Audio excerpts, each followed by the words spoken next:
This person really needs no introduction, but I'm really excited to have this chance to talk to you a bit about Cynthia. You know her profile. But in a world of game changers, there's no better person who can talk about this than Cynthia. I'm really excited about this opportunity.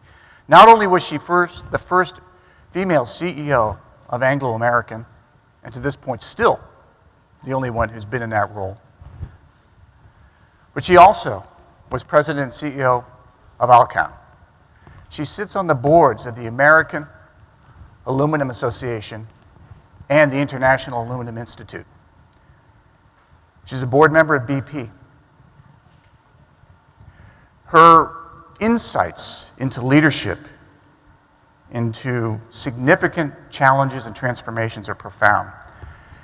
And it's reflected partly in the recognition she's received as well. In 2008, Forbes magazine ranked her as the 5th most powerful woman in the world. 2009, number 4. You're in for a real treat. Really excited to introduce Cynthia. Cynthia, please. Thank you.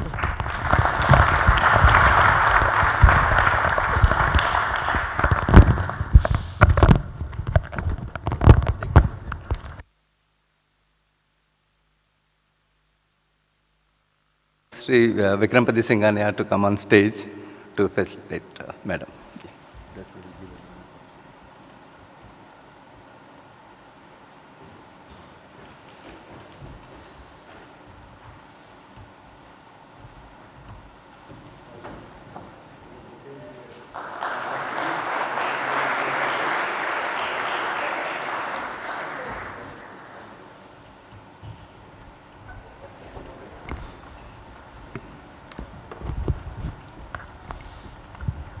Thank you.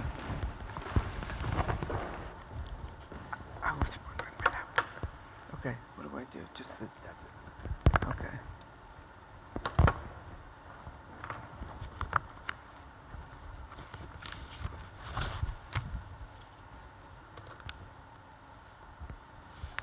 First slide.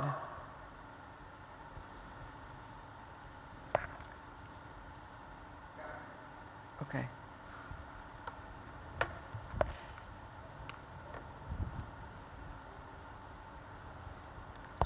Okay. All right. Good morning, everyone. And thank you, John, for your very generous and kind introduction, and Tura as well. Thank you for having me, and all of you from JK. So it is an honor to be here with you to address this group of executives with such extensive experience with JK, a very diversified and unique company with a history of more than 125 years. And I understand that in this room, there are only a handful of people who've been with JK for a couple of years, and most of you are long-standing members of the JK community. This morning, I've been asked to speak about my career experiences and transforming businesses and companies to fundamentally change their underlying performance. I thought that the best way to do this would be to present 4 abbreviated cases, examples of how I went about with teams of people working to change organizations. And I'll then share some specific thoughts with all of you about how you might consider this as you think about change and growth of JK going forward. And I'll say up front, I certainly do not have all the answers. So I welcome open discussion and questions in the end. So, first of all, a little bit about my background. I'm a geologist by training. Following my completion of my master's degree in geology, I went to work for Amoco Production Company in Denver, Colorado, doing oil and gas exploration. And it was the best training that I could ever have imagined. I was doing field work in the Rocky Mountains, flying around in helicopters. In the wintertime, I was putting together deals out of Denver. But I became more and more interested in business. So I decided at the age of 29 to go to business school. And I ended up at the Harvard Business School, and from there I went to work for Alcan, the aluminum company of Canada, where I was for 18 years, and then from there joined Anglo American. For most of my career, I have been involved in turnaround situations with companies where profitability was mediocre, where management was complacent, where there was little drive to grow, and the businesses were oftentimes losing market share. So, beginning with my first case. Early on in my career, I took over the management and turnaround of a packaging company in Kentucky for 4 years. We had been a business performing in the middle of the pack with low to moderate profit margins. We had labor disputes and grievances. We had patent infringement cases. We had fines from the EPA. We had declining number of products and customers, and the list goes on. And one day, soon after I arrived, our biggest customer announced that they intended to go from 5 suppliers to 1. And we were the 3rd largest supplier in a product line that represented 33% of our bottom line. So what did we do? Working with the finance and the operations manager, I took the decision to bid for all of the business. A somewhat risky decision, because it meant that we would need to change the operation, the management, labor contracts, technical capabilities, and service a multinational that would depend on us solely for the success of their main product. What happened? We ended up being awarded all of the business.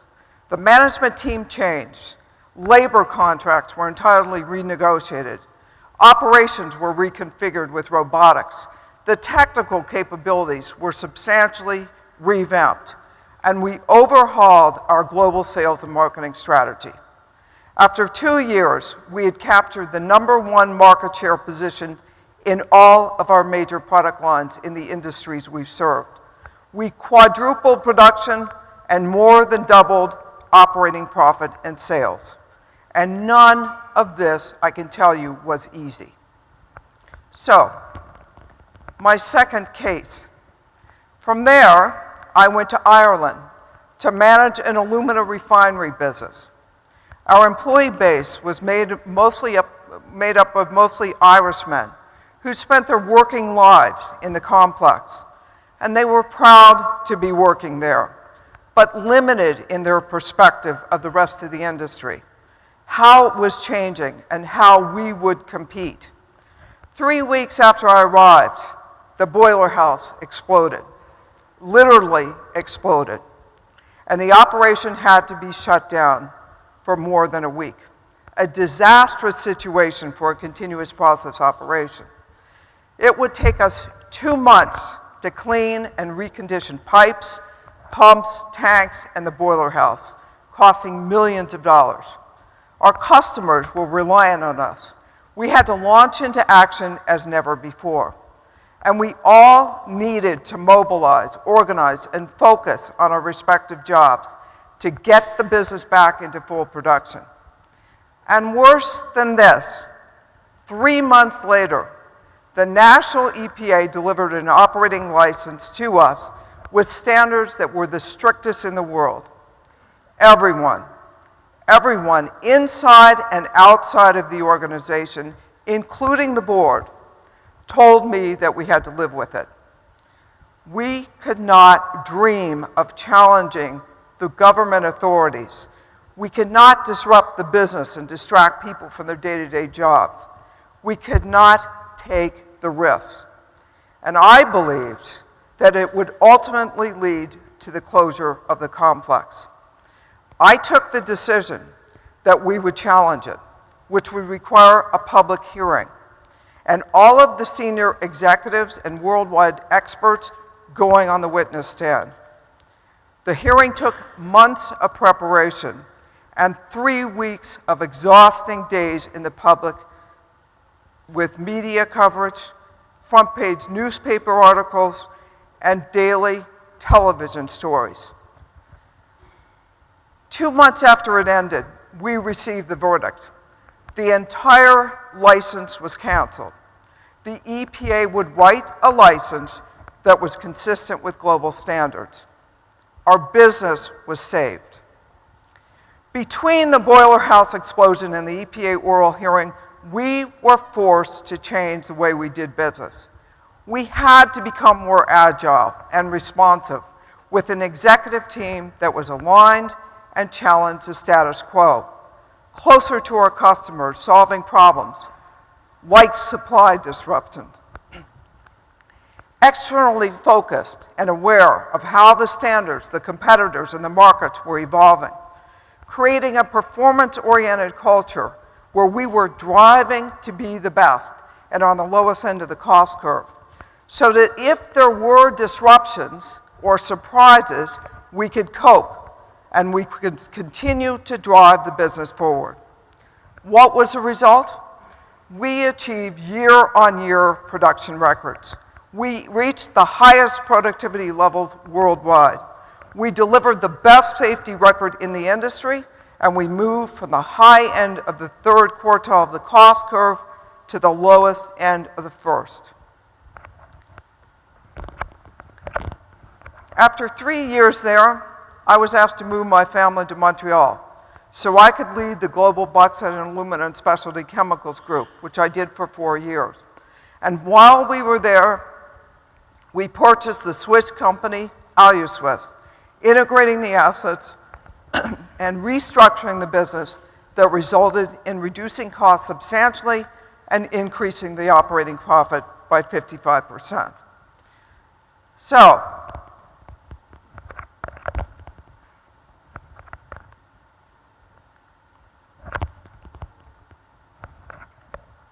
case number 3. I then became the CEO of Alcan's global aluminum business. The assets of the aluminum business had been largely concentrated in Canada. In addition, we had operations in Quebec where we were based, which had outdated technology and processing capabilities and would not meet global environmental emissions requirements. Our cost position was on the upper end of the cost curve. We were an organization that was lagging, complacent, and uncompetitive. We had to completely reconfigure the business if we were to remain competitive. We had to change. I was asked by the board to take over the business as CEO, recognizing that it was core to Alcan and not creating substantial value. We analyzed our financial and strategic position, comparing our exploded, literally exploded, and the operation had to be shut down for more than a week. A disastrous situation for a continuous process operation.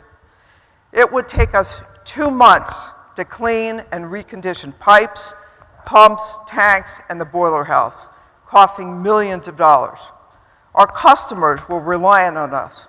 We had to launch into action as never before. And we all needed to mobilize, organize, and focus on our respective jobs to get the business back into full production.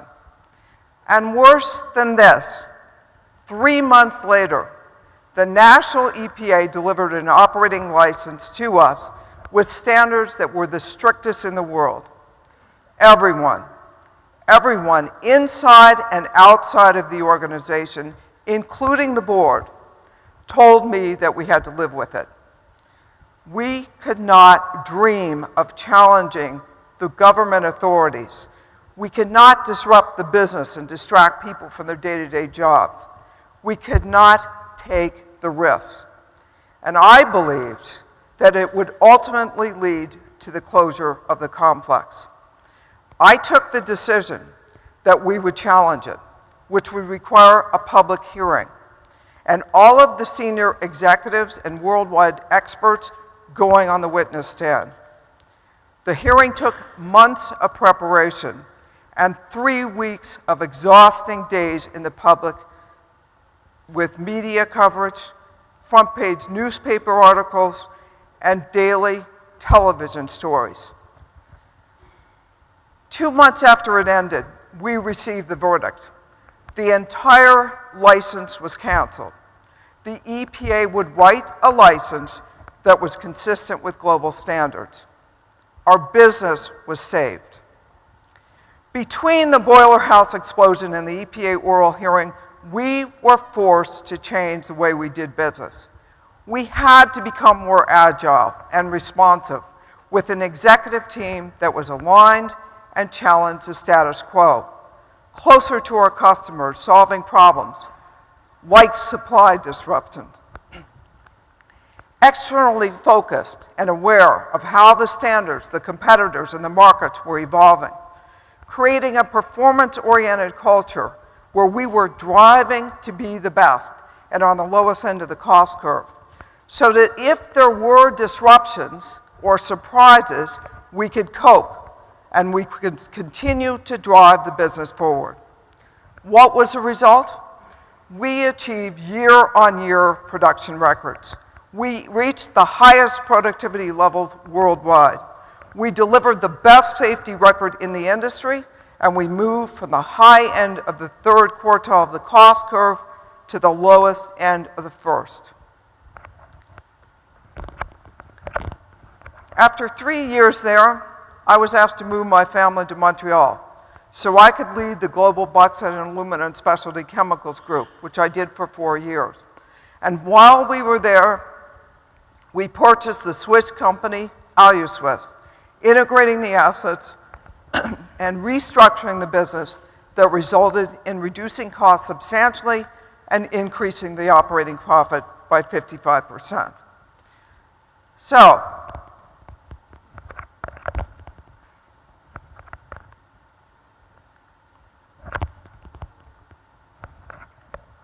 case number 3. I then became the CEO of Alcan's global aluminum business. The assets of the aluminum business had been largely concentrated in Canada. In addition, we had operations in Quebec where we were based, which had outdated technology and processing capabilities and would not meet global environmental emissions requirements. Our cost position was on the upper end of the cost curve.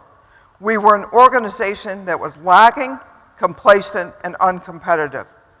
We had to completely reconfigure the business if we were to remain competitive. We had to change. I was asked by the board to take over the business as CEO, recognizing that it was core to Alcan and not creating substantial value. We analyzed our financial and strategic position, comparing our. We began a strategy review and purchased the French company Pessonet, supporting the most advanced technology in the aluminum industry. We shut down high-cost, outdated operations. We expanded those facilities that had long-term, reliable supplies of cheap power. We capitalized on the breakthrough technologies, using them in new operations and retrofitting those that needed to be replaced. We substantially expanded our footprint to develop greenfield plants in strategic, low-cost locations around the world. And the acquisitions brought in new talent and new people who prompted all of us to challenge the status quo. Ultimately, we became the most productive and profitable aluminum company in the world, with plants in Africa, Asia, Australia, North America, and Europe, generating $12 billion in revenue and delivering profits that represented over 75% of Alcan's bottom line. Okay, now turning to case number 4. After 5 years at Alcan running the aluminum business, I was approached to run the Anglo-American company based in London. As the most diversified mining company in the world in terms of the geographies and commodities that we were in, with about 90% of the assets in developing countries, mostly Africa and South America, Anglo employed over 150,000 people. Before I arrived, Anglo American had been spinning off non-related mining businesses like sugarcane, wood products. They were working to become a diversified mining company, period. I was an unusual pick to run Anglo American, an American, female, and an outsider. All the previous leaders had been South African, male, and had worked inside the company. I was hired to be an agent of change. The board believed the change they sought could not be delivered by a company insider, but someone from the outside. As I took up my position as CEO of Anglo American, I toured representative mines and plants around the world, meeting as many people as I could, from drillers to truck drivers to supervisors to mine managers to CEOs to executive teams, and external stakeholders. Customers, governments, community leaders, labor representatives, NGOs, media, and investors. I wanted to understand as much as I could about the overall culture and the mindset, the focus, the alignment, quality of people and assets, drive to perform, and perception by outsiders of the company. So, what did I find? First, there was no real shared vision for the company. We didn't have an awareness of our position relative to the competition, and ambition about how we would outcompete and grow for the long term, with a honed focus on value creation. Starting with safety, Anglo had been losing about 45 people to fatalities each year for the 5 years before I arrived. And similarly, the industry in South Africa had been losing at least 200 people each year to fatalities. It was just assumed that mining was a dangerous game and people were going to die no matter what. And if one person died, a replacement could be found easily. Operational focus and performance delivery. A few years before I had arrived, the platinum business treated each mine as a profit center. When I visited Queensland in Australia, we had a concentration of coal mines, and I asked people how frequently they got together as mine managers, living, working within a couple of miles of one another. They looked at me and said, never. And if you went from a coal mine in Australia to one copper mine in Chile, to a diamond mine in South Africa or Botswana, and iron ore, you would not know that you were visiting operations belonging to the same company. And this was true even within the businesses. If you asked a mine manager about where his asset was positioned on the cost curve and how we would drive the performance down the cost curve, he couldn't say. He was focused on the day-to-day operation. Strategy. We had no overarching long-term strategy considering growth and delivery of substantially more value. We were not supporting the development of a group fundamentally focused on value creation and leapfrogging the competition. The capital allocation was largely based on first come, first serve. Whoever put their hand up and asked most convincingly for funds. People, the quality of people was phenomenal, but decisions were largely taken by the group CEO or business unit manager and passed down. People in the operations had little decision-making authority. The management team was made up of people from the UK and South Africa. Productivity of the workforce was not a consideration, and even the numbers of people who were working for us was unclear. And while there was talent management, the executives were reluctant to take risks on young talent and share high potentials across the businesses. Stakeholder engagement, our relationships with government, which is so important in the industry, and communities around the world was one where we engage on an as-needed basis. But our relationship with government, where we had the largest concentration of people and assets in South Africa, about 85,000 people, was strained at best. It was not a relationship of trust and respect. And similarly, labor was kept at arm's length. So what was the culture? We were a company made up of outstanding assets and people, but an organization that was focused on delivering the day-to-day budget and production, period. Satisfied to be in the middle of the pack. We were not working as one organization with energy and drive to be the best. We were slow moving because most decisions were taken by a few people at the top of businesses and of the group. People waited to be told what to do. And while we subscribed to innovation, we didn't equip people with the tools to make that happen. We were not willing to take risks. There was little innovation and outward thinking about creating something different. My mandate from the board was twofold. One, to improve the safety, and two, to take a significant position in iron ore to round out our commodity footprint as a diversified miner, since iron ore was a small percentage when I first arrived. The board knew that things needed to be improved, but didn't quite know how to solve the problems and break the traditional way of Anglo conducting business. So, where did I start? What did I do? How did I think about the initial first steps to make change happen? Well, first, I have to say that I went around the world of Anglo, and I could visualize in my own mind what we had the capability of becoming. Employees were looking for direction, a sense of where we were going, of what we could become, how great we really could be. So I believe that the first area of focus was safety.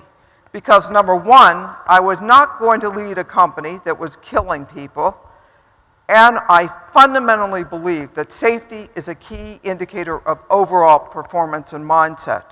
The level of discipline, teamwork, attention to detail, and general respect of one another and the company.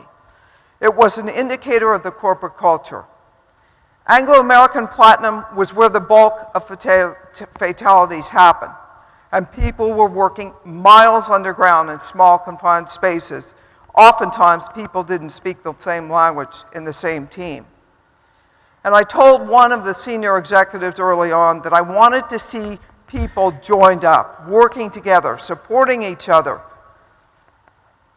and looking after one another, no matter what their background or level within the company. Everyone was to be valued. He told me that I would never see it in our lifetime. After a few months, as I would visit mines, most management told me that the safety was improving. I did not have that sense. And then finally, 6 months after I'd taken up my role as CEO, I was out visiting platinum mines underground, meeting employees. At the end of the day, the business unit CEO and I returned to Johannesburg in a helicopter. And he came up behind me and tapped me on the shoulder and said, "Cynthia, we've had another fatality." And to that, I said, "We are out of control." I instructed him to shut down the mine, bringing more than 28,000 people up out of the ground. He said at that point it would take 7 days, and it took 7 weeks. The working conditions were appalling. People were intimidated to speak up. If someone complained, they were fired, and another person happily appeared.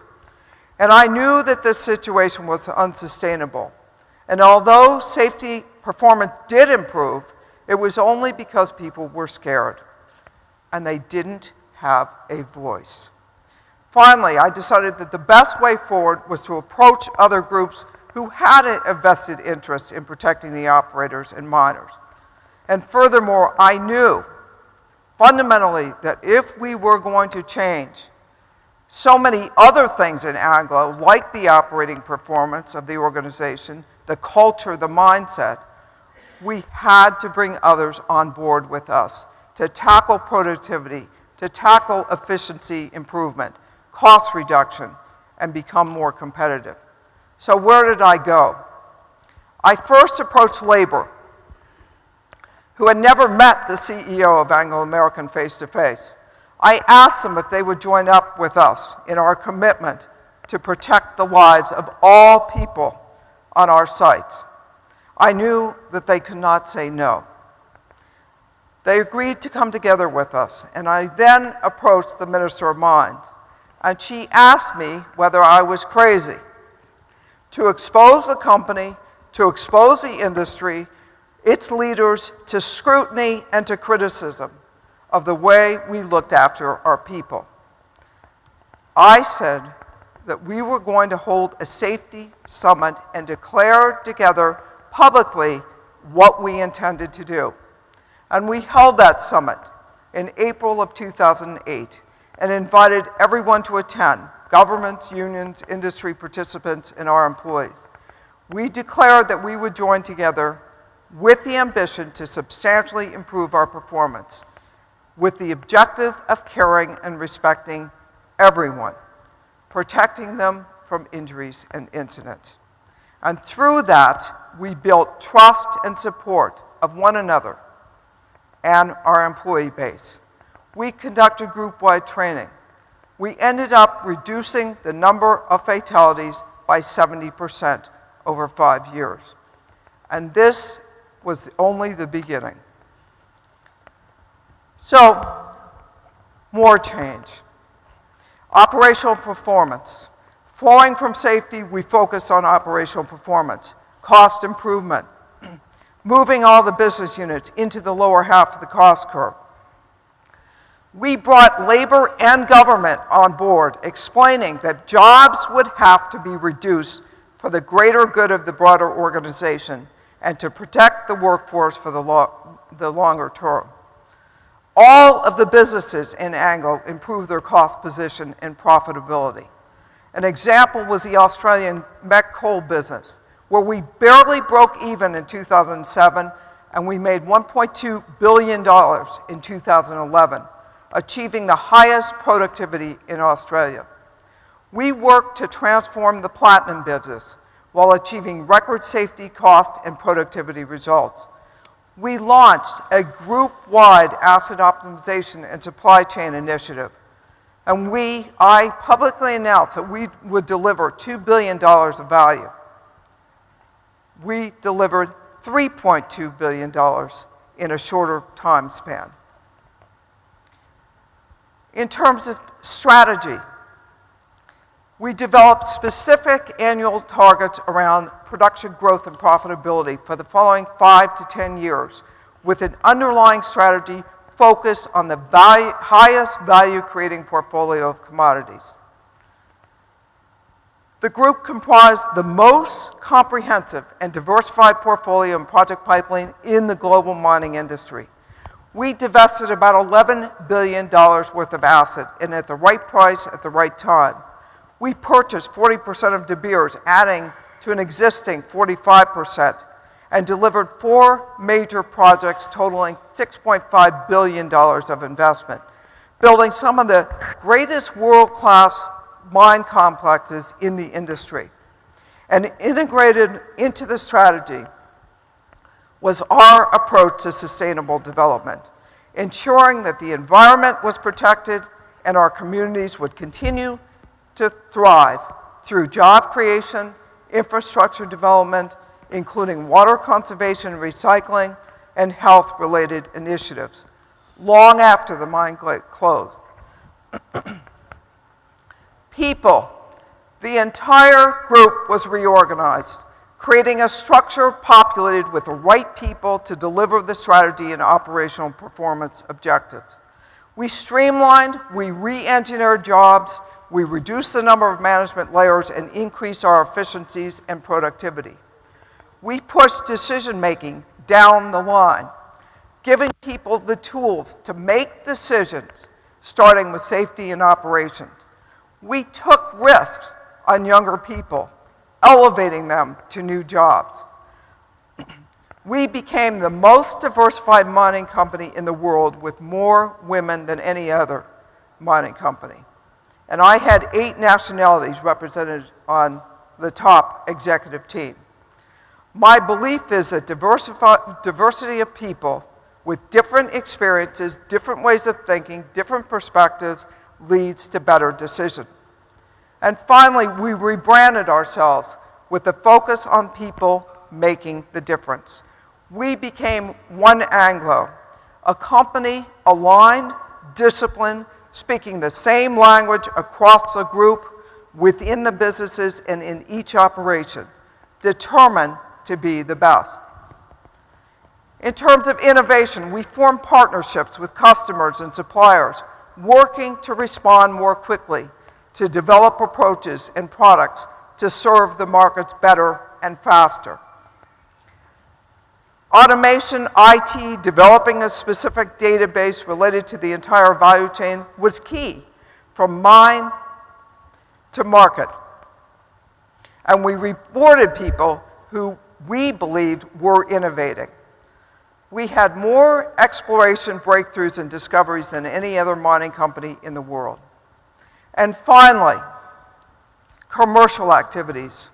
We created 3 worldwide hubs related to commercial activities and placed the bulk of the commercial people, marketing, sales, and logistics, together, representing each of the business units. We looked at the common customers, the contract terms, the pricing, the reducing overlap, and streamlining activities. And I have to say, in the first 6 months of people from the different business units sitting in a room together, we saved $50 million. And this was not planned. This was only the beginning. So,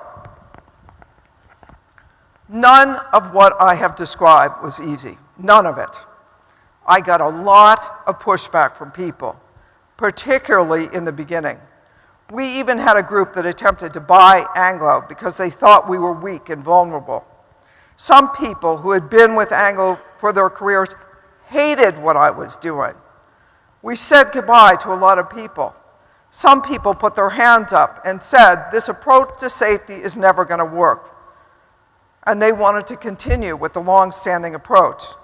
But most people, both within and outside of the organization of Anglo American, were cheering. And while CEO, we experienced 2 financial crises, 2009 and 2012. We had to cut 50% of our capital and prioritize our projects based on fast cash generation. We achieved 2 years of record profit performance. And in 2012, despite the downturn, 5 of our 8 business units achieved record production. We were recognized by government, labor, customers, suppliers, and communities as being unique and working in a way as never before. And I believe that when I left Anglo, the company had been transformed with a unique culture, focused and aligned, and striving to become the top mining company in the world, always with value creation in mind. And our tagline was, real mining, real people, real difference. Now, let us turn to JK.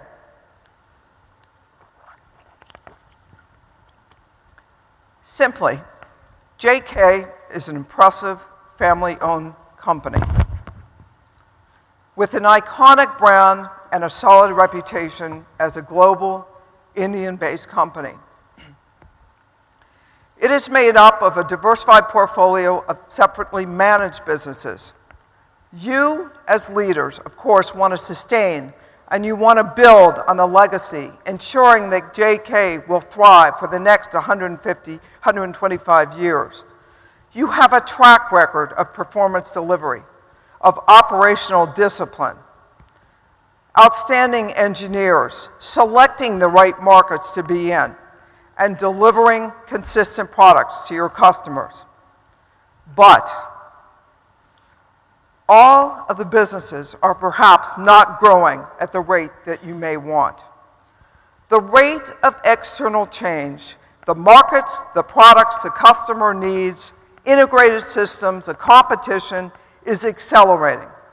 And it may become hard to keep up with the change given the long-standing approaches of doing business. In today's world, we all need to be faster in turning ideas into actions and making decisions.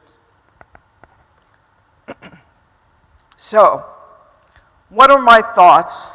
What are some of my questions, my suggestions, some of my recommendations as you think about the future growth, the competitiveness, and change within JK?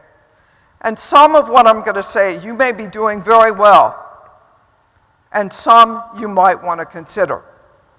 So the first, and I've got 12 points I want to run through with you. The first starting point is, do you have a clearly defined corporate group-wide strategy integrating the business unit strategies? How are you going to develop and grow your portfolio of businesses in order to create substantially more value and outcompete?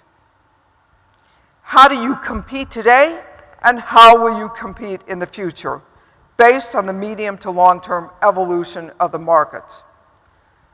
And complementary input through surveys of your customers, through suppliers, through surveys of your employee base can also help to illuminate areas of possible focus. The second is consider creating stretch medium to long-term targets, building on your budget. If you want to move the organization substantially, you need to take some risk in delineating the stretch. And these stretch targets could be based on a few KPIs, not a lot, a few. Whether they are related to production or cash generation or returns or market share growth, you choose. But they should be simple, and everyone should understand what they mean.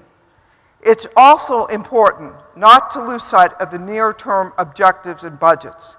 The two, medium to long-term targets and yearly budgets, should be complementary. One doesn't replace the other. The long-term targets, in large part, dictate the budgets. 3, you should create a vision of what JK is driving towards in the future. Where you want the business to be in, say, 7 years' time, and what kind of company or business do you need to be to get there? 4, do you have a team of people who share your vision and desire for change? And this is integral to implement change.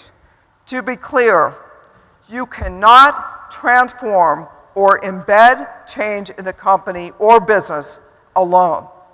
As a CEO, as a general manager, as a leader of a function. To make change sustainable, you need to work first with a select group of people. 5, leadership is critical to the transformation of an organization. Leaders must be willing to think apart from everyone else. Challenge the status quo. Imagine how things could be, taking calculated risks and motivating others. And the leaders at the top need more leaders down the line, whether heading up businesses, divisions, or operations. You, as JK leaders, need leaders who share your drive and have the energy to take on new initiatives. You need to take chances on people, elevating those who are young and motivated, and bring in talent on a selective basis who think differently, or have unique expertise.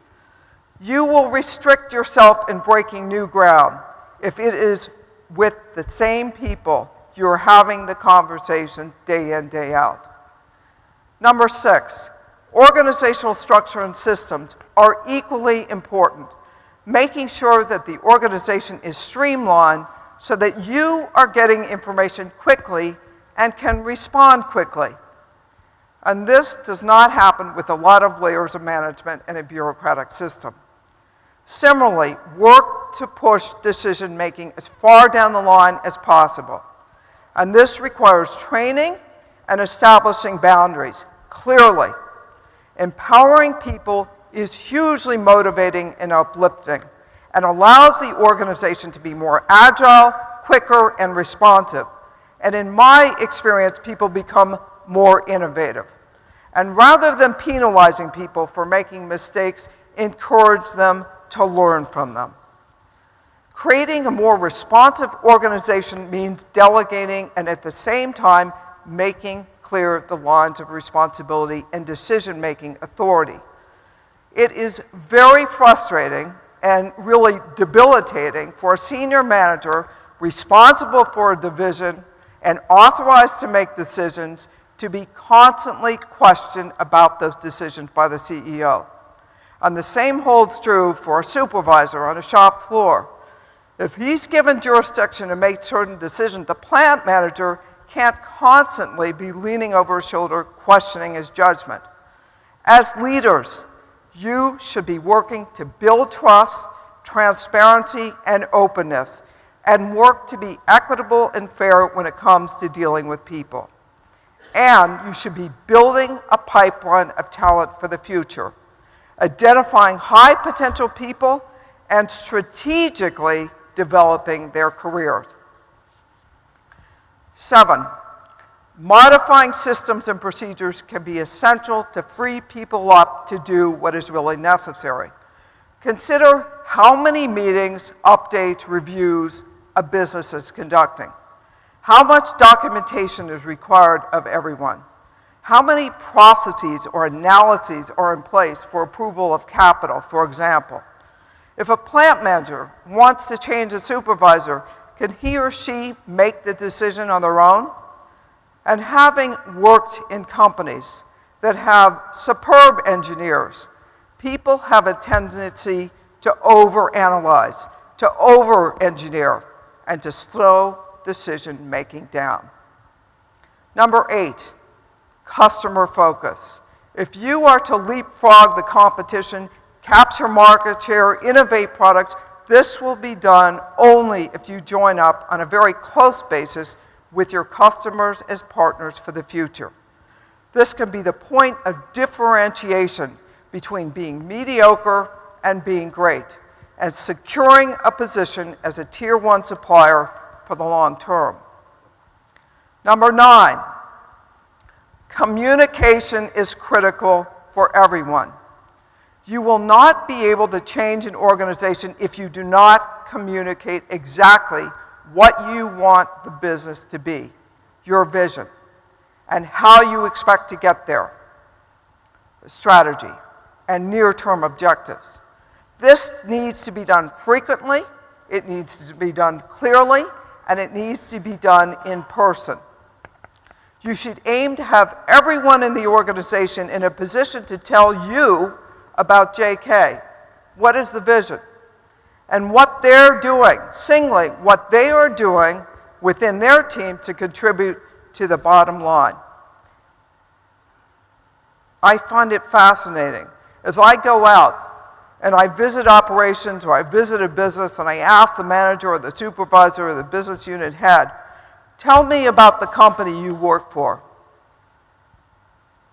Tell me about how you're contributing. How much profit are they making and how much profit are you contributing to make?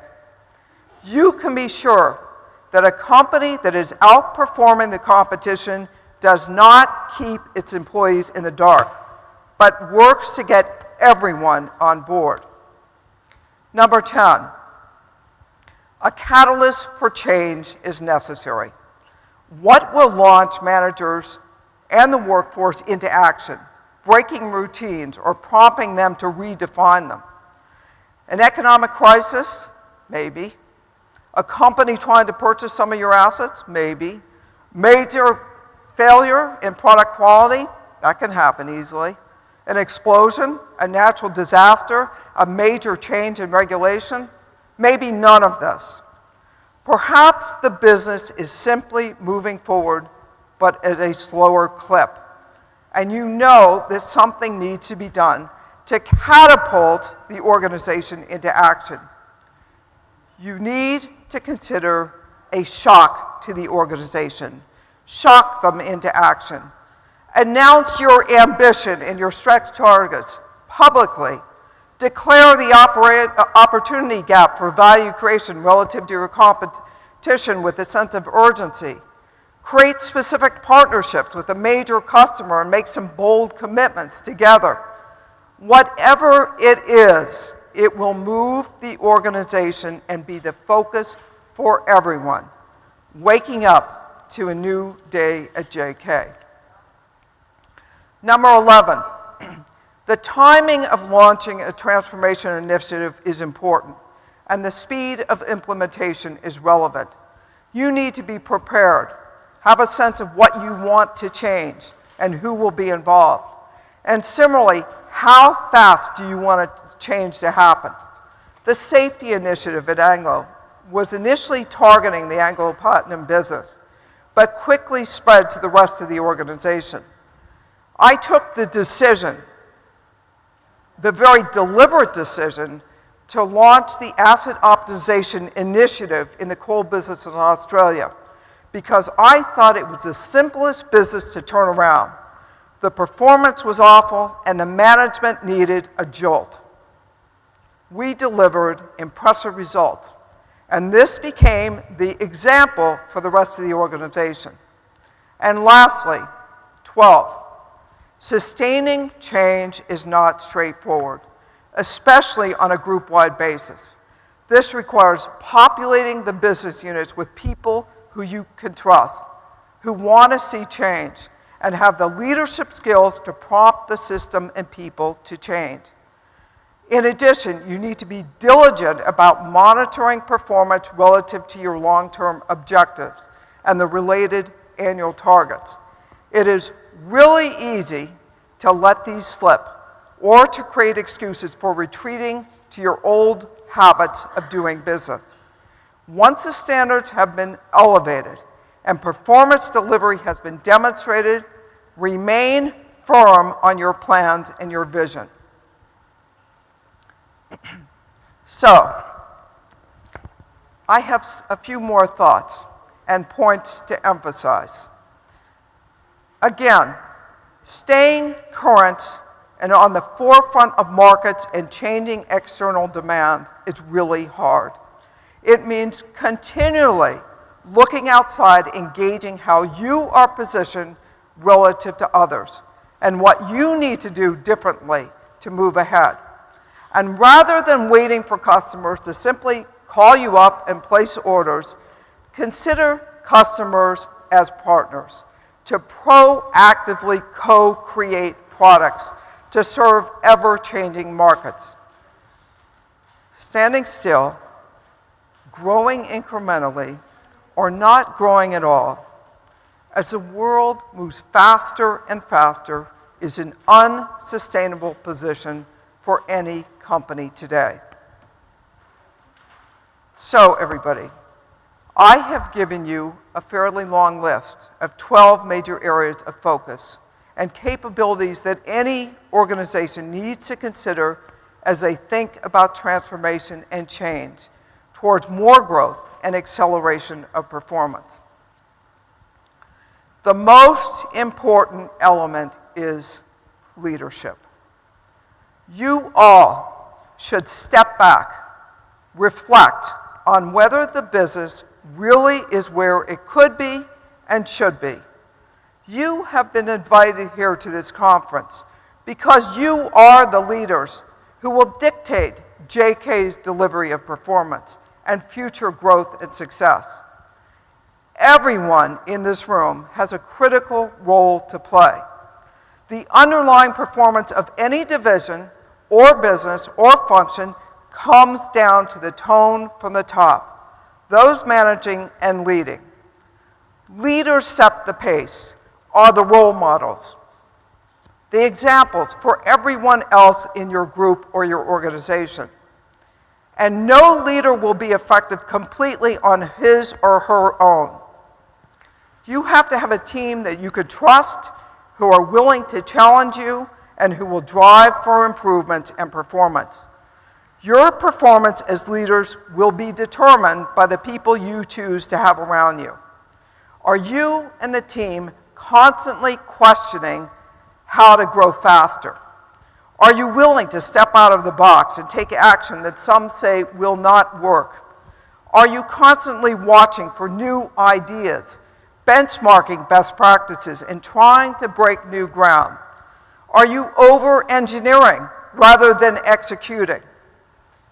How have you developed your talent pool?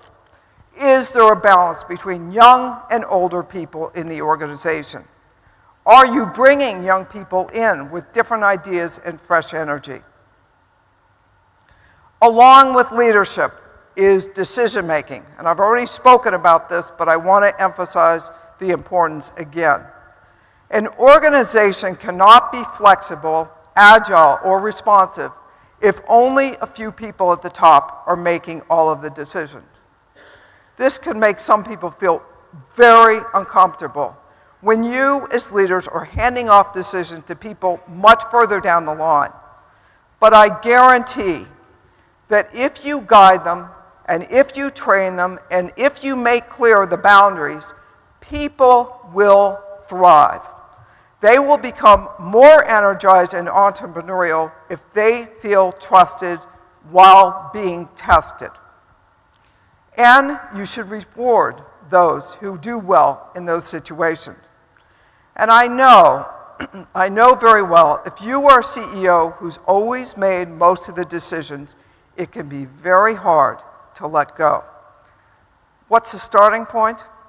Try delegating to a certain individual or individuals and watch the reaction. It is also amazing how much time is freed up by delegating decisions to others. Also, as leaders, you have to take some risk. I have spent my career working in conservative industries and companies, mostly with engineers and scientists. I certainly wasn't always right in my decisions, but I based my decisions on my judgment and the risk and reward of that judgment. I worked to understand my options in taking decisions. What were the different scenarios that might play out? How do you create contingencies if things don't work as you expect? And generally, the greater the risk, the more resistant others will be to take the risk. But it's up to you, as leaders, to gauge and to move. What about resistance to change? Well, I can tell you, everybody, I have experienced huge resistance to change at all levels, from supervisors to general managers to business unit CEOs, and even the boards of companies I work for. At times, there are people in your organization who will never be open to change. And the responsibility is for you to consider whether the individual is in the right spot. Are people blocking your ability to move forward? A suggestion: piloting different approaches in a particular area where you are likely to be successful, as I did in Australia, can be compelling and convincing to skeptics of those different approaches. Use example of change and build from there. Make positive impacts of change public. Communicate the success to the rest of the workforce and recognize individuals and teams for thinking innovatively. And finally, as I've said already, for any organization to be successful, its leaders must be forward-looking, seizing opportunities, being action-oriented, taking the organization to new heights.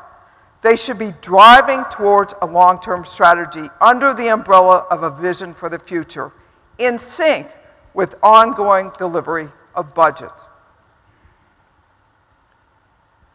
Transforming a company takes years, and a leader is never finished. Trying to embed different mindsets, different approaches, and attitudes is really hard work. It is much easier to return to the familiar way of doing business. With the transformation of any operation, division, business, or group comes frustration, setbacks, pushbacks, skeptics, cynics, disruptors. But I can tell you that the rewards when it happens are tremendous. Once the high bar has been set, it is amazing how people work to reach the bar. The pride of an organization that has delivered unprecedented performance that seemed unachievable is beyond describing, and it is only the beginning of doing more. Success breeds success. The founders of JKO must have been visionaries and been willing to take risks. Everyone in this room has a role to play in building on the impressive 125-year legacy of JKO. Being proactive, building confidence, challenging, executing, creating more opportunities for growth, working to be number one, and always with the ambition of achieving more. Thank you.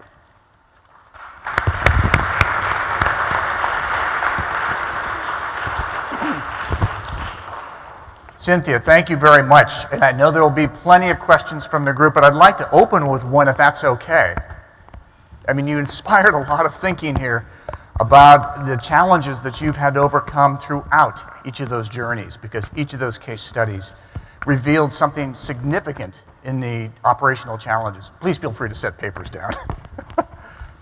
But I'm wondering, as you look at the example of Anglo-American, and you were trying to build the idea of one Anglo from this world of disparate operations, how did you bring people together when they're still very much in that silo mentality?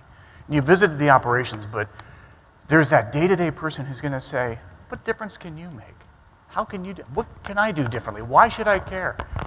How did you deal with that? Well, first of all, as I said, people were operating singly, or they were operating in silos. And we were not capitalizing on our scale, on the reach of the organization and the talent across the organization, in places where people were really leading operationally or in markets, but they weren't sharing it with anybody else. So what we did was to start with safety, as an example, and we took that broadly. We started in Platinum, as I said, and then we took that broadly across the group. But then it was clear that we needed an initiative that was going to be driving operational performance across the group. Yeah. And that was asset optimization. So we started, as I said, we started with Australia.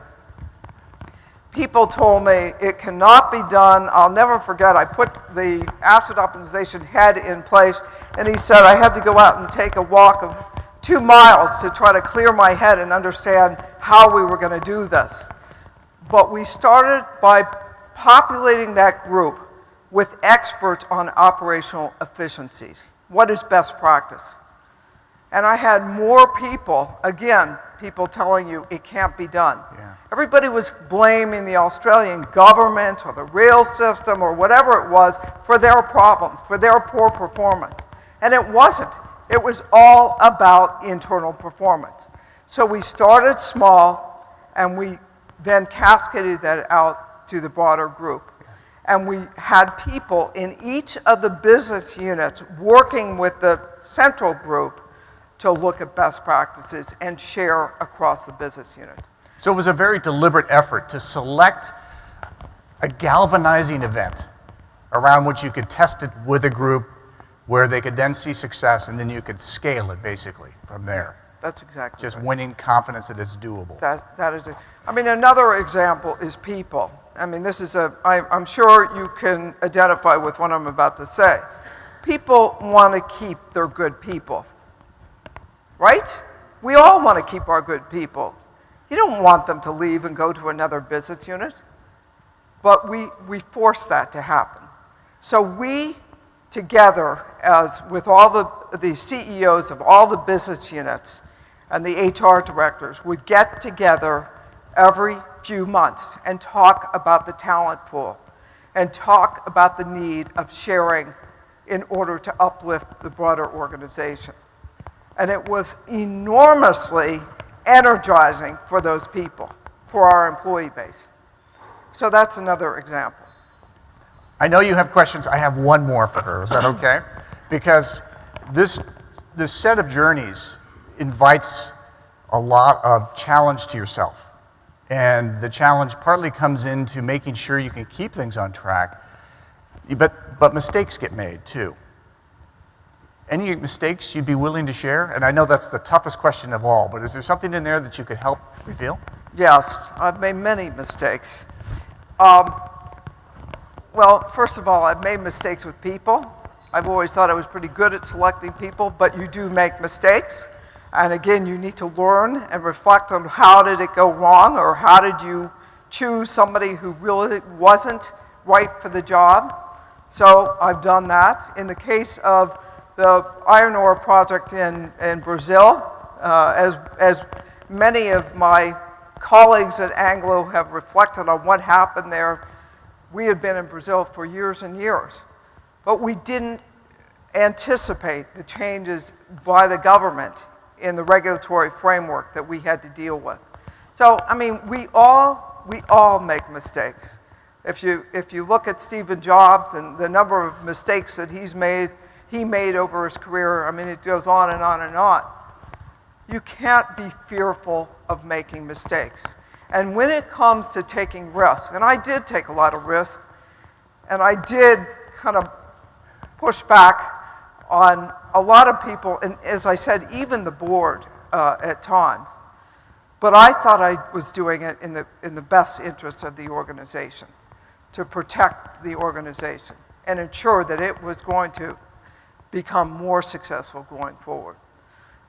And you know, it's hard to do sometimes, and you think, have I done the right thing? Particularly if you're alone. And many times I was alone. People telling me it cannot be done. Yeah. And you know, you can't be reckless in your decisions. You have to learn from your mistakes. You have to encourage others to learn from their mistakes, but you have to be thoughtful in taking risks. Thank you for that. I know there are a lot of questions, hands going up, please, because this set of journeys invites a lot of challenge to yourself. And the challenge partly comes into making sure you can keep things on track, but mistakes get made too. Any mistakes you'd be willing to share? And I know that's the toughest question of all, but is there something in there that you could help reveal? Yes, I've made many mistakes. Well, first of all, I've made mistakes with people. I've always thought I was pretty good at selecting people, but you do make mistakes.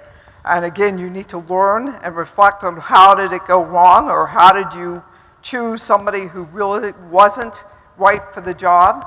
So I've done that. In the case of the iron ore project in Brazil, as many of my colleagues at Anglo have reflected on what happened there, we had been in Brazil for years and years, but we didn't anticipate the changes by the government in the regulatory framework that we had to deal with. So, I mean, we all make mistakes. If you look at Stephen Jobs and the number of mistakes that he made over his career, I mean, it goes on and on and on. You can't be fearful of making mistakes. And when it comes to taking risks, and I did take a lot of risks, and I did kind of push back on a lot of people, and as I said, even the board at times. But I thought I was doing it in the best interest of the organization, to protect the organization and ensure that it was going to become more successful going forward. And you know, it's hard to do sometimes, and you think, have I done the right thing? Particularly if you're alone. And many times I was alone. People telling me it cannot be done. Yeah. And you know, you can't be reckless in your decisions. You have to learn from your mistakes. You have to encourage others to learn from their mistakes, but you have to be thoughtful in taking risks. Thank you for that. I know there are a lot of questions, hands going up, please. For a very illustrative presentation. We in JK organization have also done a lot of acquisitions, and one of the things that you mentioned was about changing the culture and the mindset of people and the leadership. We've done that too, but we would be very happy if you can elaborate. Two things: the procedure that you went through in changing this culture and the mindset, and secondly, how long did you take to really start feeling the kind of culture and the mindset change that you had projected? Okay. Those are not easy questions. First of all, in terms of feeling a cultural change, I suppose it varies per organization. Some organizations respond, and that's dependent on the leadership. Some are much slower to respond. I think in terms of your point about acquisitions, that's a very tricky one. But my advice to all of you, and I've gone through many acquisitions, and it's never automatic, and you think it's going to be much easier than it really is. But when it comes to people, you have to take decisions fast. And you know, you're taking a risk again, but you can't leave the organization in uncertainty, wondering who's going to be the leader, you know, when are they going to be chosen. And I've seen organizations being taken over, and it's months before the leadership team is announced. So in terms of that, you have to move quickly. Now, how do you integrate in an acquisition? And how do you set the pace and make sure that everybody is on board? I mean, I think you have got to make clear upfront what the standards are, what you expect from everybody, what their roles are, and again, where you're headed. And you know, I've in the case of Aluswiss, and we get a lot of people. The French culture with the Quebec culture was not an easy one to bring together. There was huge resistance. And I just had to choose those people that I thought were the most talented, had the strongest leadership qualities, and would take us to where we needed to go. But it was about picking people early and moving fast and making sure that everybody knew what the standards were. In the case of when we bought Péchenet, I mean, I had to shut down all sorts of operations. I had to tell governments that we weren't going to move forward on investments because I didn't believe that they were economically attractive. You know, there was a lot of work, but it happened early on, and we were very successful in that integration. Just lastly, back to your first question about, or your last question about, when do you know that the culture is starting to change? Again, I think it really depends upon individuals. I knew in the case of safety, when I was trying to make things happen, or people were telling me, oh, don't worry, it's happening. And we had shut down that huge mine complex. Everybody around me, everybody said it's happening. Cultural change is happening. And I just knew that it wasn't happening. And, you know, we took other decisions then to kind of move it forward more quickly. But it took probably a couple years before it really was, I would say after the first year, people were starting to believe. And the unions and government, where we got them on board, we actually took them around the world to look at best practice. And through that process, we developed a lot of trust and became much more open in our conversation. And that helped us. But I would say it was on the safety side. In Platinum, maybe it was the first year, but we had to get rid of a lot of people. Cynthia, we have a question over here, and then we'll go here first, and then your table. Hello. Okay. I have two questions. One is about the long-term strategy. Now, while you gave the example of Anglo-American, and it was to do with the commodities, and you said you took long-term strategy, but in the ever-changing pricing scenario, because it keeps on going up and down in commodities, that how did you actually formulate that strategy? One, because it is a lot draining on the resources, investments, and other things. So how did you arrive at that? And because it's relevant to each and every business in that perspective. And how do you think about yeah. strategy? Is that your question? Long-term strategy. Long-term strategy. Okay. This is a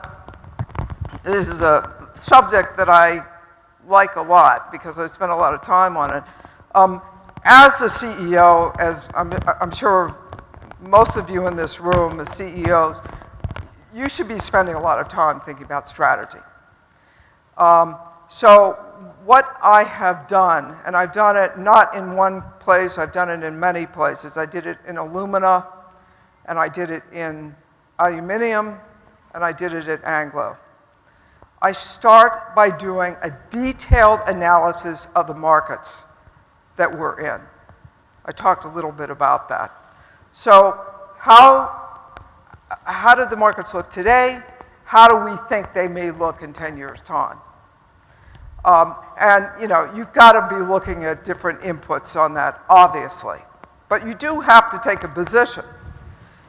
Then, secondly, you've got to look at your assets, your capabilities, relative to everybody else. So where are you positioned day one? Where could you be positioned? Where will you be positioned in 2 years' time? What do you have that others don't have? And how does that play out over the next 5 years, 10 years? And then building from there. So we always had, or I've always had, okay, where are we going to create the most value? How do we separate ourselves from the pack? Where are our strengths and where are our weaknesses? And let's not dwell on the weaknesses. Let's build on the strengths. And so that's essentially how we built the longer-term targets. To say in 7 years' time, we want to see a growth of 50%, whatever it might be. We want to see returns of 25%. And then you work back from there on your yearly targets. And now, we started first with the business units, doing that same exercise with the business units. It's not easy. I mean, it sounds pretty simple maybe as I'm describing it, but it is not easy to try to work out how those markets are going to develop in the next 10 years. And you've got to look at different scenarios. Clearly, there's not one answer to that. And so you build business unit by business unit. And one thing I have learned over the years is you've got to have options. So we would also build a project pipeline or build investments into those options. So at any given time, depending upon the market evolution, what best option is there? And you have to prioritize.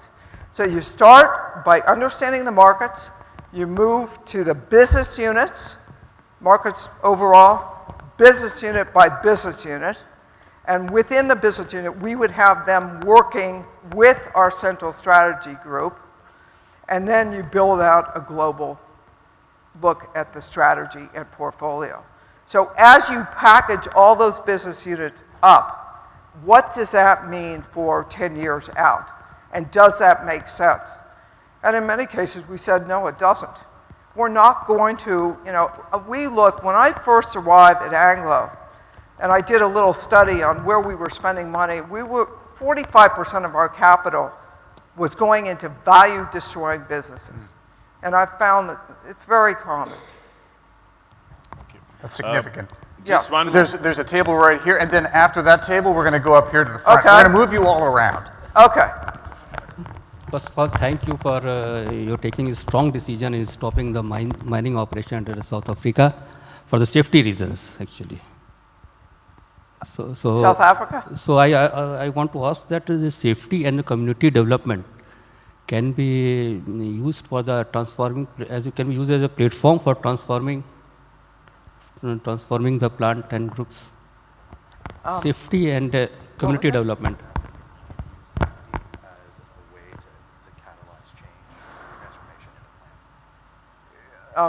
To catalyze the, oh yeah, I mean, did I use safety? You're taking a strong decision of this stopping the mining operation. Yeah, how did I use safety? Is that your question? Yes, yes. Yeah, I mean, safety was what I used as a catalyst to change the organization. And I said earlier that safety for me is the indicator of the degree of discipline in an organization. And I've never been in an operation where safety was, was great and the performance was lousy. It doesn't work that way. They go hand in hand. So we use that. And the other thing that happened that I didn't mention with what we did around safety, and I was a little bit, maybe you could say a little manipulative with respect to our competitors, but I knew that by making our position public, it would force everybody else to make their positions public. And I knew that that would raise the bar for the entire industry, and it did. Not just in South Africa, around the world in mining. And it would put pressure on those who were not doing the right thing. And some of them, I mean, we had mine managers coming to me and saying, I've got a mine manager from another company complaining to me about what it is that we're doing or what you're doing. And I thought, that is great, raising the bar for everybody. So yes, that was the catalyst. And then from there, we worked on, I mentioned, I knew that there was so much work to be done around so many other things. Operational performance, efficiencies, productivity, cost reduction, all of that. But we couldn't do it. I couldn't do it just with our employees. We had to make sure that others were on board, that they understood. So I would have conversations with the Minister of Mines. We've got to do this in order to protect. We've got to reduce the numbers of contractors in order to protect the jobs for the future on a broader sense. So yes, and it really changed everybody's attitude about how they thought about people and looking after one another. I talked about pushing decision-making down the line.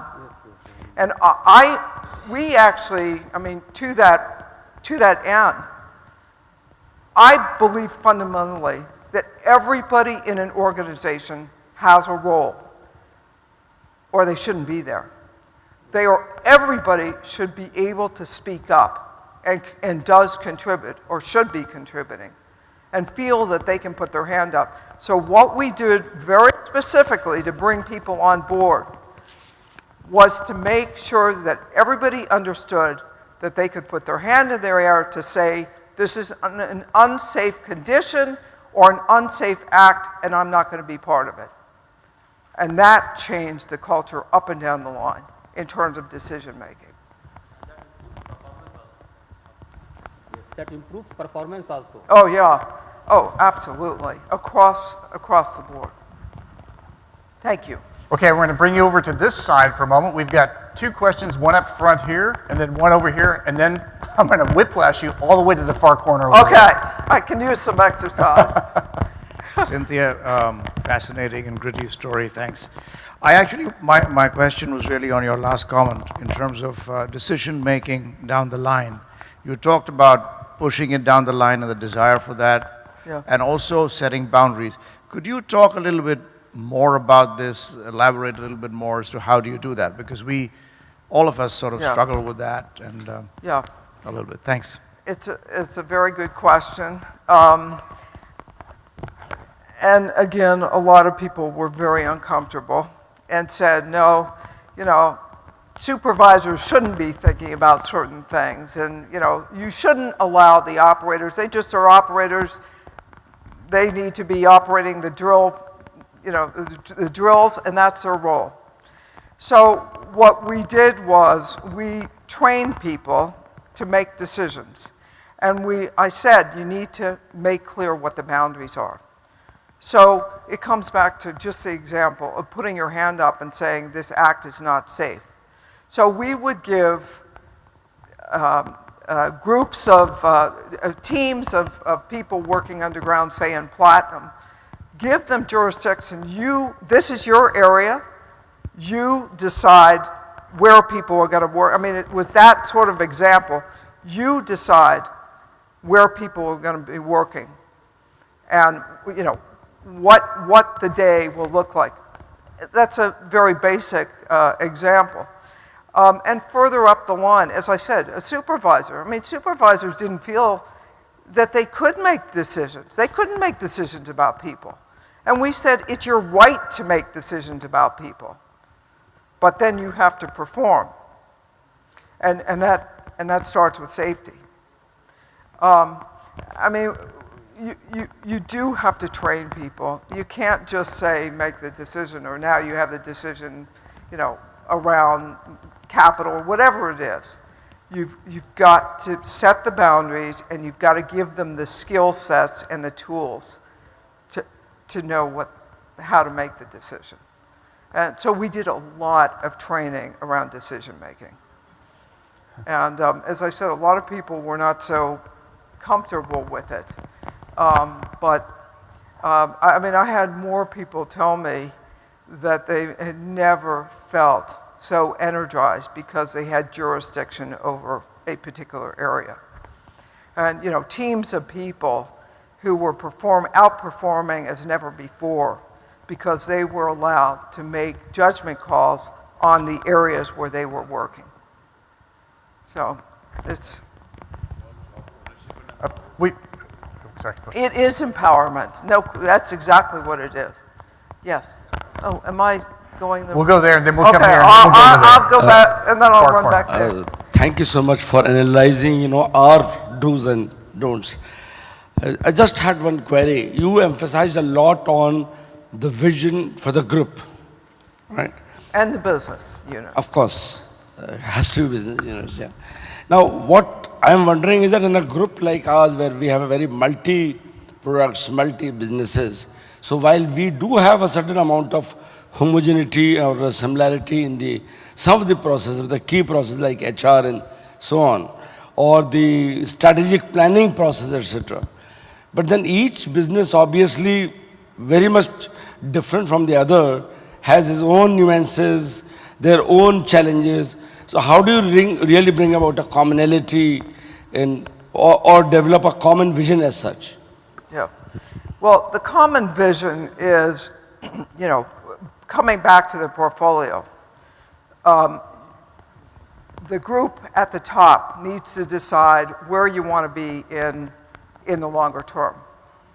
And that needs to be communicated to everyone. And the business unit CEOs need to be part of that conversation. They need to buy into that. Because if they're pushing back or throwing up their hands and saying, well, that's your decision, but we're not going to contribute to that, it's not going to work. So you have to bring people on board as you think about developing a vision. I did not develop a vision on my own. I had an idea of what we wanted to do, but I brought the executive team, all the CEOs of all the business units, into the room and we debated this. What can we become? And how do we capitalize on our scale? And I have heard so many times people telling me in Angle is a very complex organization, a lot of, complex ownership positions. Businesses in terms of mainly mining. So, Well, how does the scale of operations of a Yeah. mine really help you? Well, De Beers operating retail stores in New York City or London wasn't so keen on coming to the table and saying, oh yes, we're all part of the same organization. But you do have common interests. Whether it's procurement, whether it's looking at how you operate your mines or your plants more efficiently. There's a lot more commonality than meets the eye on the surface. And that's what we have found. I'm on the board of Hitachi, and they've got 1,000 different businesses. And we talk about this all the time. Is there really commonality between them?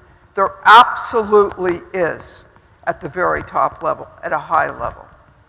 So I think it means bringing people together and debating that. But it also means spelling out where you want it, what's feasible, and how are you going to get there. And there will be people around that table who say, we don't want to be part of this, or no, we can't contribute so much to the bottom line. You're looking for, whatever the returns are, 25, 30% returns. We can only deliver 10%. It's a debate and conversation. All right, I'm going to bring you this way. Come on over. Listening from a leader. I have a very simple, short question, as I have been told. Infrastructure and people, they form part of a good organization. So, in your journey of transformation to various organizations, how much role infrastructure and people played at various time periods? How much? What role infrastructure and what role people played in transforming organizations?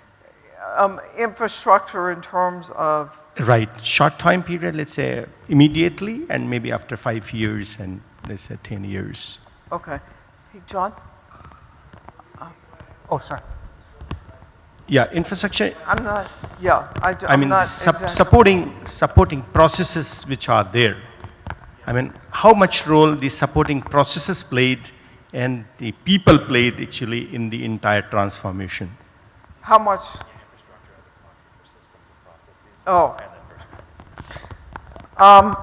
Well, in terms of what I said earlier about streamlining, is that what you're talking about? Yes. In the systems, and I think it can have an enormous impact on the effectiveness of an organization and making change happen. So, it's a funny thing. Most people don't think a lot about the infrastructure and the systems in place and how to fast track or make them work more efficiently to support decision making. Yes. But I think it can make a huge difference. But linking them up is very important, if I understood your question. At the end of the day, you can have all the systems in the world, you can have the most wonderful assets in the world, the greatest technology in the world, but if you do not have the right people, you will not go anywhere. And so the starting point is people. Okay. Thank you very much. Yeah. Here we go over in this corner, way over here, Cynthia, and back to your left. Hello.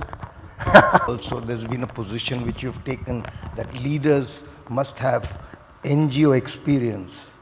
Have you mentioned that in some of your NGOs? Yes. That leaderships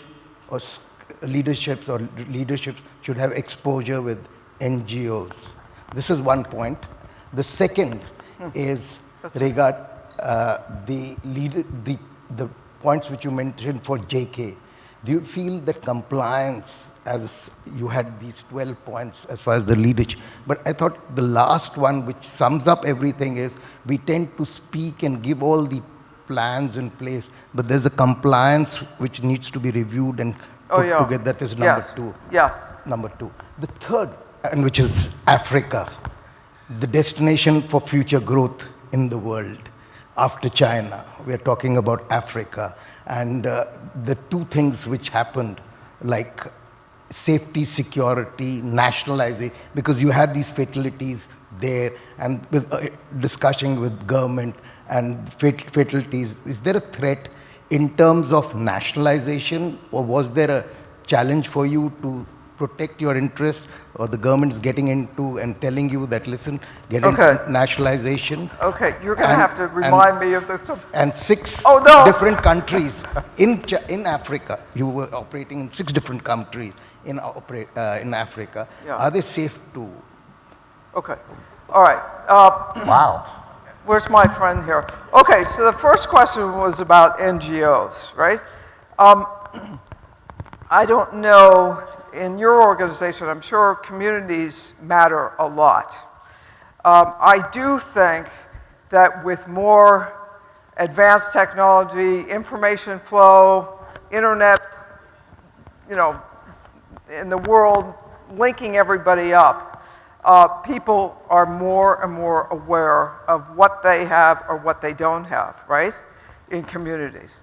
And the expectations in communities are ever higher.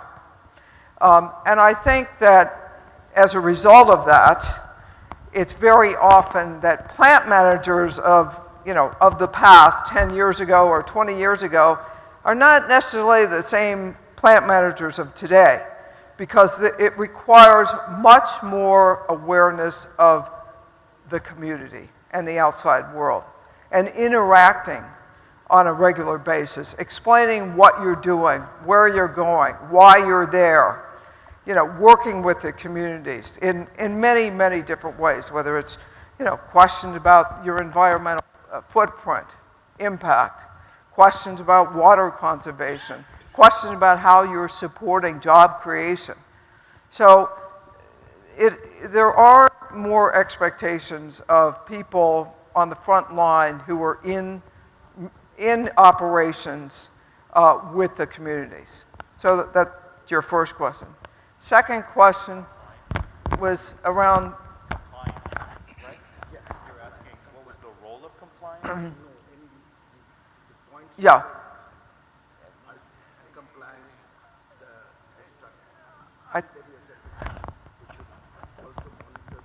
Yeah, it's not so much compliance, it's in terms of delivering performance. Yeah, I mean, I do believe in being very prescriptive about that.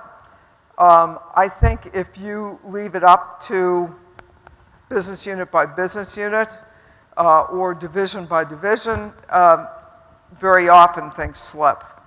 And in all my years in running businesses, I mean, the number of excuses I've heard it goes on and on.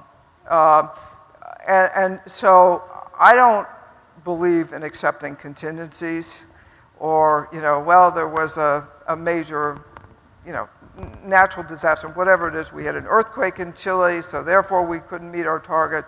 I think you have to be very disciplined about that. And you do, my point was, if you are setting stretch targets, you need to stick with those stretch targets. Don't retreat to what's easier. Okay, your other question. You were asking about 6 countries in Africa. Okay, have you got interest in Africa right now? Okay, so there's a question about Africa and the future of Africa. I mean, there's no question that tremendous capacity of people, capability of people, natural resources. I mean, you have to go in with your eyes wide open.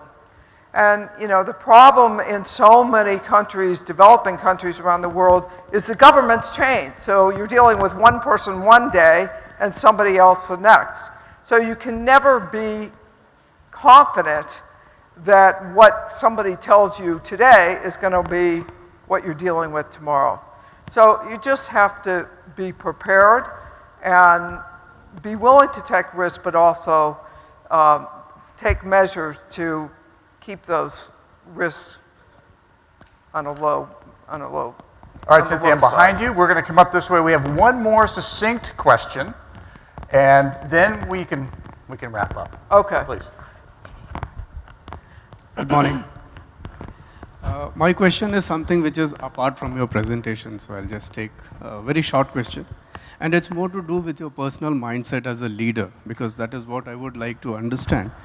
And that is when you were in a very comfortable position in Alcan, and then you decided to move to Anglo.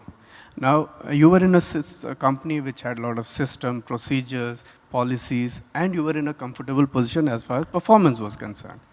And then you decide to get into a company which offered you only a mining pit. There was no system, there was no procedure, there was no people, and there was a lot of work to be done. So as a leader, I would like to understand what is the mindset which you have, which processes you to take such a challenging task, because that would lead us to some questions which we have in ourselves when we try to come out of our comfort zones. Okay. So the question is about, you know, being out of my comfort zone. Is that basically what you're asking? Is going from not an easy job, but a comfortable position to and one the that was process very... of getting to that decision, you know, going from a comfortable position and taking a challenging one. So that process of how you make those decisions. What prompted you to? Yeah, what prompted me? That's a really good question. My mother asked me the same question. She said, "Why in the world are you doing this? You know, look what has been achieved at on the Alcan side." I guess I was open to thinking about another big challenge, because I've always been in challenging situations, and I've almost always worked in turnaround situations. And, you know, this was bigger, it was more unique, obviously heavily weighted to Southern Africa, a lot of problems. I mean, starting with the safety, but the mindset, I mean, it's just weighted down with problems and complexity. And I guess it was just, you know, capital-intensive industry, mining operations, that was familiar to me, and many of the countries were familiar to me. But it was really the challenge, and also having an impact on so many more people, because I felt Alcan had impacted so positively so many people around the world.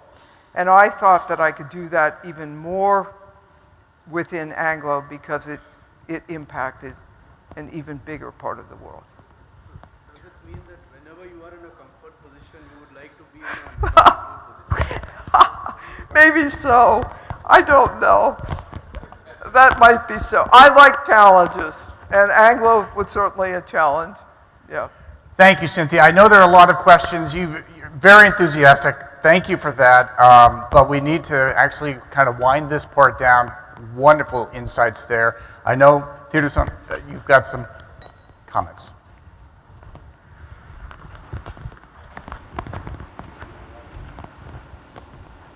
May I have Pratiman on stage for word of thanks?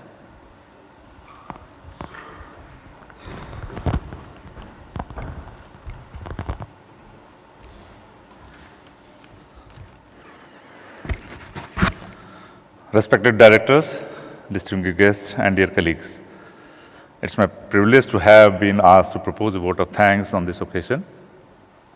I, on behalf of JKO and all the members present, extend a very hearty thanks to Madam Cynthia Carroll for gracing this event and sharing with us her views and experience today. I would particularly like to express a deep sense of appreciation on the way she explained the journey of transformation.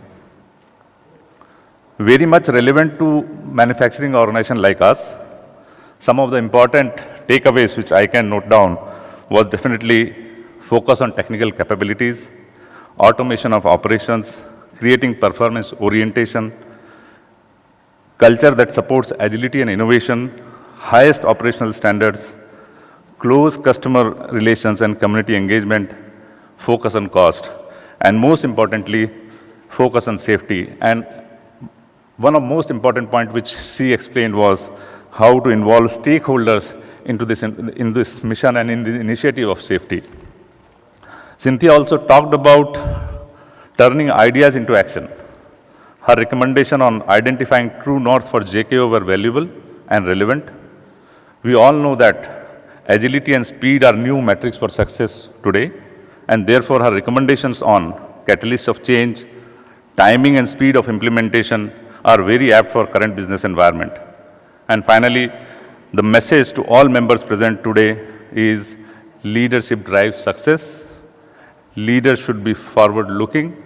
Leaders should always have ambitions to achieve more, and leaders should not fear of making mistakes. With this, I once again wish to thank Cynthia for the wonderful session, and I'm sure that we will be able to use this learnings effectively once we go back to our workplace. Thank you, Cynthia.